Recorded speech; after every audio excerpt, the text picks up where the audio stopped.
Hi friends, welcome to my channel. In today's video, I'm gonna talk about new scenario in DAX. So please try to watch all my previous videos so that you get more understanding on different technologies like SQL Server development, performance tuning, Power BI DAX, and integration services. Now we'll go to the Power BI desktop. There you can understand today's video demo. So for timing, already I have designed the report. So I'll try to explain what are the steps I have followed to design this report. So here, so the requirement is, so I want to display the what are the values we are selecting. For example, so if I select top 3 means I need to display the top 3 products, and the remaining product sales I need to specify other product sales. Okay, for example, if I select top 3 or 5, 7, 10, whatever it is, so based on the selection we need to display the top 3 product sales, and remaining product sales I need to display as other product sales. How to do that? So that is the actual requirement in today's video. So for that, first of all, I have created a separate table. So I'll try to show that. Go to the data table. So here, so I have created a product table. So try to zoom in. So basically here I have taken the unit function. So unit function basically accept table as a input parameters. Now I am giving one table is a values. So in this values function I am trying to pass product name as input parameter, and also in another function, row function, I am trying to hard code the other products. Okay, so likewise I am creating a new table, product table. So and also in the relationship tab I'm giving the relationship between the product table and newly created table. Okay, we'll try to see that is also. So scroll down a little bit. So now you can see that, so this is the table newly created. So I have established one-to-many relationship between so product table. So again product table having a relationship between so internet sales. So likewise we have the relationship. Now we'll go to the report tab. So for example, if you see here, in case user select 5 means I'm trying to display the top 5 products along with the other product sales. It means that remaining all product sales I'm displaying as other products. You can see the result also. Okay, so when I click top 7 means likewise we are getting top 10 means top 10.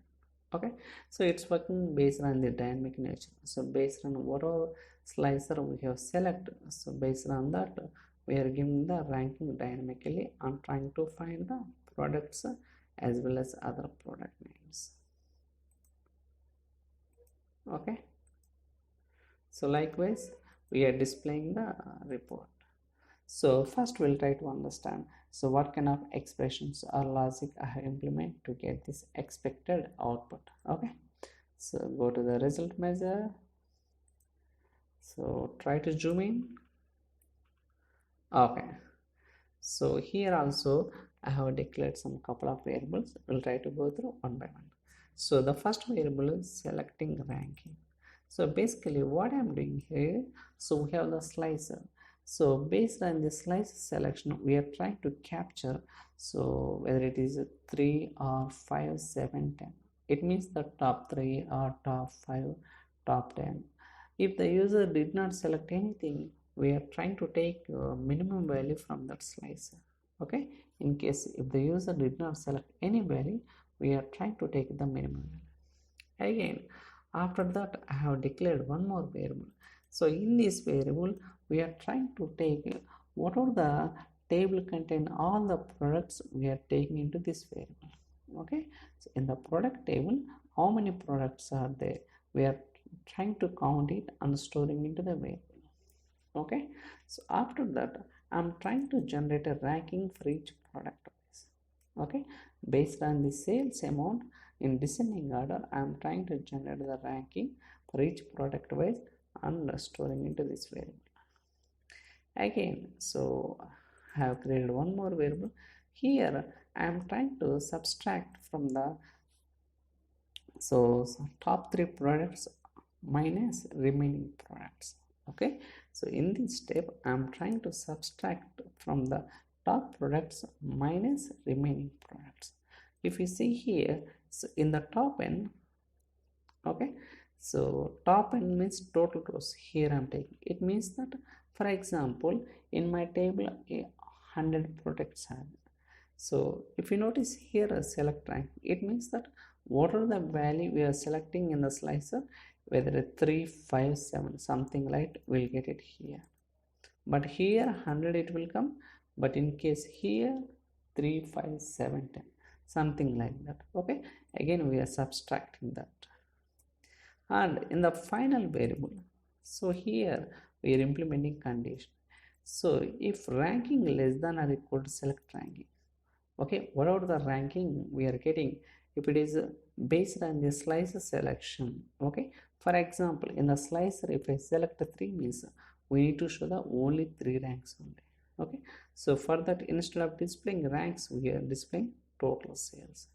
Again, I am trying to write one more if condition. If product name is other products, in case a product name is other products, I am trying to display the, see what are the value we are getting in from this expression. Okay, remaining result. So after that I have written a blank, and again I am checking one more if condition. So if the product name is at least one value, so we need to return this variable, otherwise total sales. Okay, so likewise we have written the expression. Now I will try to see that. So for example, if I click on 3 minutes, we are displaying top 3 products, and the remaining product sales we are displaying as a other products. Okay, 5 means 5, 7 means 7, 10 means 7. Okay, likewise, so dynamically we are displaying so different categories. Okay, so that's all for today's video. I hope you like this video. So if you have any questions or queries, you can send me an email or drop your comments in the comment section, so that I'll try to reply as soon as possible. So in the future videos, we'll try to explore more kind of DAX problems and realistic solutions. So thank you for watching, guys. Thank you so much.